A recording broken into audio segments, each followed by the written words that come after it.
I think as young people, net zero is massively in our favour, and having a shift in how we use the transport system is going to happen, like, no matter what, because a lot of journeys are being turned on their head. So we've got our stuff coming to us, but also we're changing how we're living. So a transport system needs to be very in touch with the data of how we're buying houses in different locations, commuting differently, and perhaps just the culture. We need to be aware of the culturally supported active travel and providing the infrastructure to allow us to live net zero, because as a young person we might see the immediate barriers of the train perhaps being more expensive than the car. It perhaps doesn't weigh up at the moment. So I think the provision needs to be there for it to be illogical to take the private car, and for it to be the natural move to take a net zero decision by default.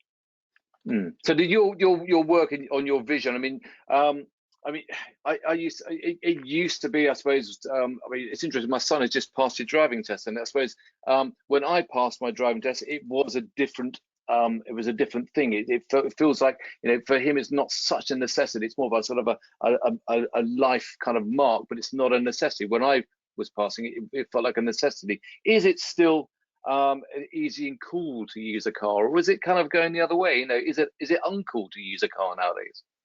Well, I hope one day it will just be not a question. Like, I hope at the moment, I think it's cool to use the car because, well, you don't want to be the awkward one leaving the dinner party at like 8:50 because the train leaves at 8:53 to get home safely in the dark.